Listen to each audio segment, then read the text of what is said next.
The Oval Office buzzed with quiet urgency as aides sorted through the morning's mail, but one old yellowed envelope with shaky handwriting caught President Trump's attention.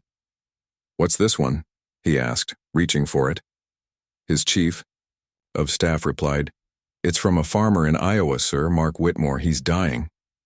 Curious, Trump opened the letter expecting the usual plea, but instead found a heartfelt request.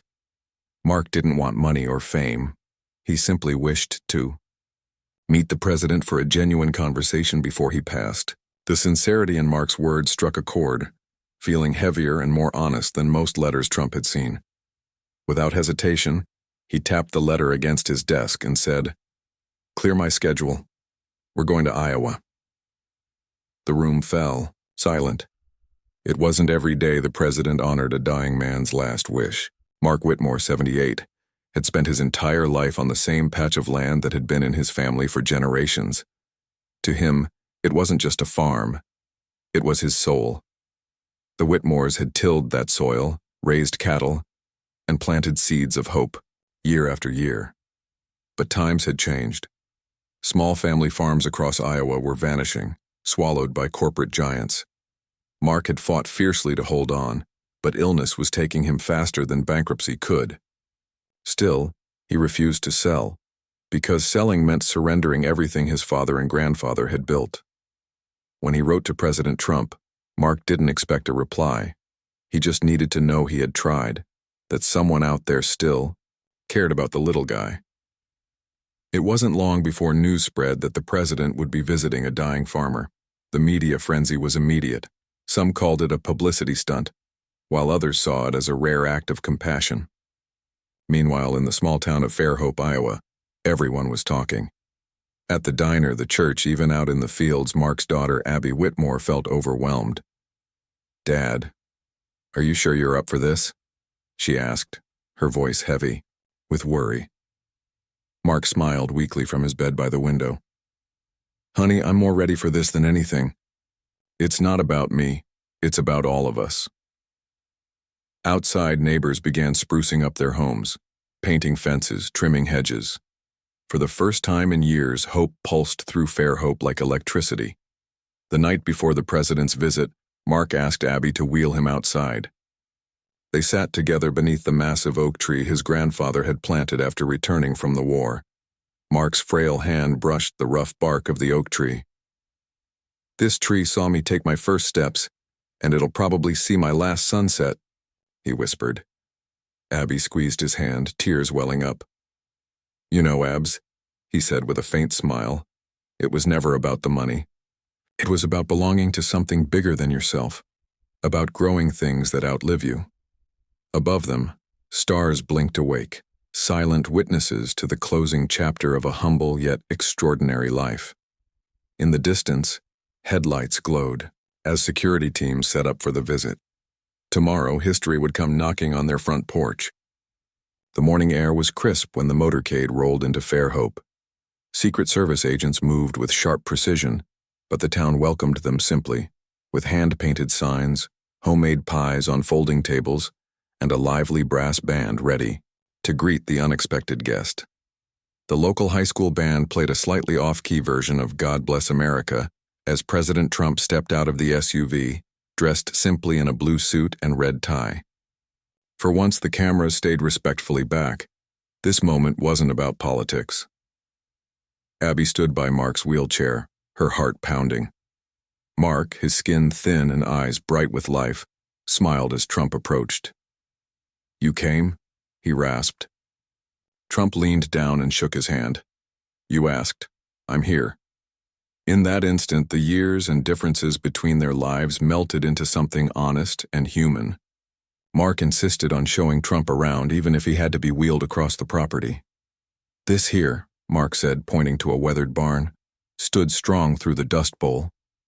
My granddaddy rebuilt it with his bare hands," Mark said, his voice steady despite his frailty. Trump listened intently, hands clasped behind his back, soaking in every word. They moved slowly past fields waiting for spring planting. "You see empty land," Mark said. "I see promises." The president nodded, feeling the weight of those words deep inside. For the first time in a long while, Trump wasn't surrounded by polished advisors or millionaire donors. He was face to face with the raw, real American soul. Mark's voice, though weak, carried unwavering strength. "Mr. President, you can't forget us. Not us little folks. We're the backbone." As the two men disappeared toward the fields, Abby stayed behind by the old oak tree, nervously wringing her hands. She wasn't worried about politics or policies. She simply prayed that her father's message would be truly heard. This farm had been her entire life too. Her first job, first heartbreak, and first dance under the harvest moon. If the president understood even a fraction of what this land meant to them, maybe things could change. It was everything.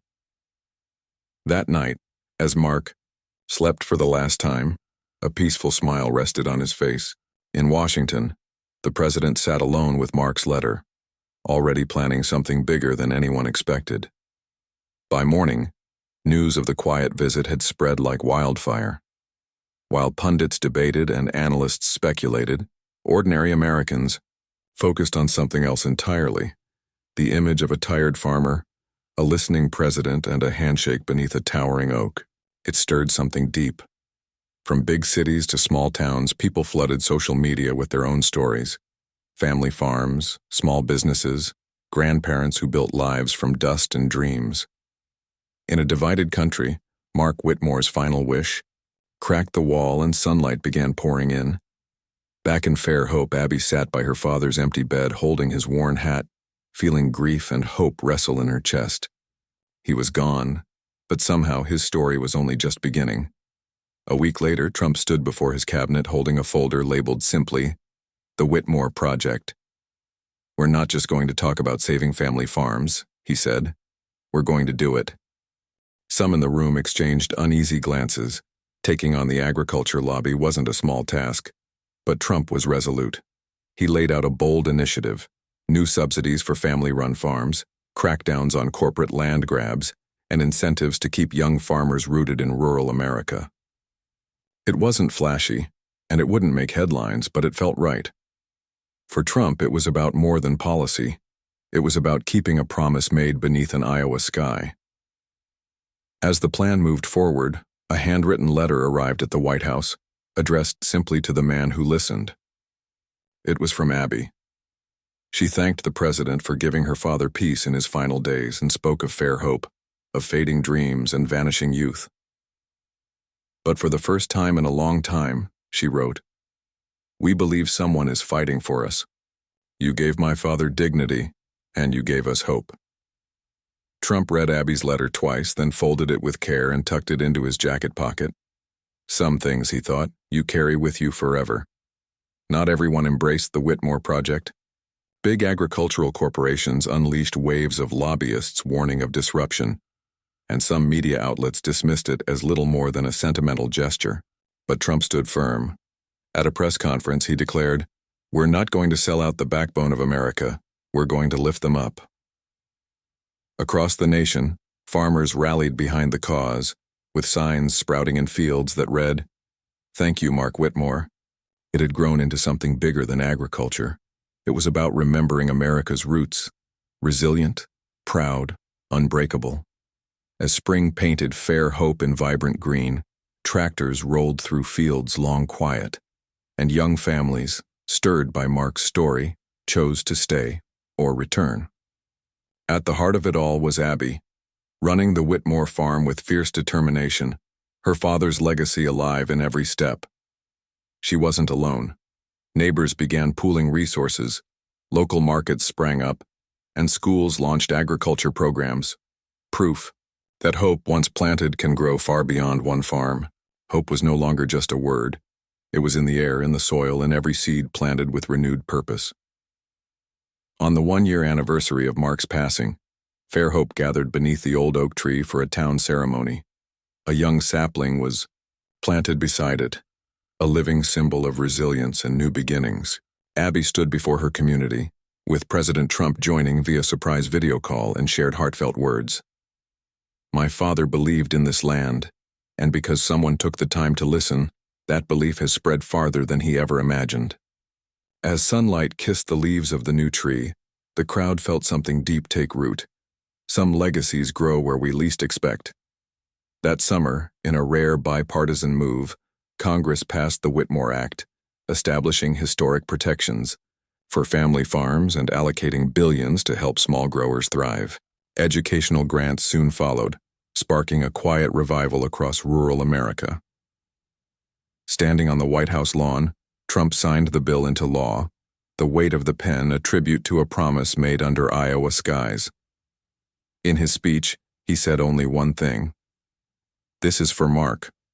This is for Mark Whitmore, and for every dream ever planted in American soil. 2 years later, Trump quietly returned to Fairhope, not as a former president, but as a man paying tribute. There were no cameras or crowds, just Abby waiting beneath the now towering oak. They stood in silence until Trump murmured, "He'd be proud," his voice thick with emotion. Abby smiled. "He'd probably tell you to roll up your sleeves and help mend a fence." Trump laughed softly, and for that brief moment, all titles and politics faded away, just two people honoring a life that truly mattered. Moved by all that had unfolded, Abby began a new tradition. Each year, children would gather under the oak to write letters to the future, about what they loved, feared losing, and dreamed of growing. The letters would be sealed in a time capsule buried beneath the tree. "We plant dreams just like seeds," Abby told them. "And if we care for them, they'll nourish generations we'll never meet." Mark's dream didn't just survive, it spread, growing into something far greater than he could have ever imagined. In his private office, long after leaving politics behind, Trump kept one framed photo. A weathered farmer in a wheelchair, smiling beneath an old oak tree, his hand clasped tightly in the president's. On difficult days, Trump would look at that image and remember what truly mattered. Not polls or power, but promises honored, lives touched, and the truth that real greatness is rooted in soil, sweat, and sacrifice. Over time, he came to realize it was Mark who changed him more than he ever changed Mark's life. The Whitmore farm thrived, and Fairhope became a beacon, not just of rural revival, but of renewed faith in ordinary people. History books would later call it the Whitmore movement, crediting it with reigniting hope across forgotten towns. But in Fairhope, things stayed humble. Kids still climbed Mark's oak, and elders still shared stories of the day a farmer and a president met, not as symbols, but as two men who understood each other's hearts. And whenever the wind swept through the cornfields, it carried with it one enduring truth. One voice can plant a forest of change.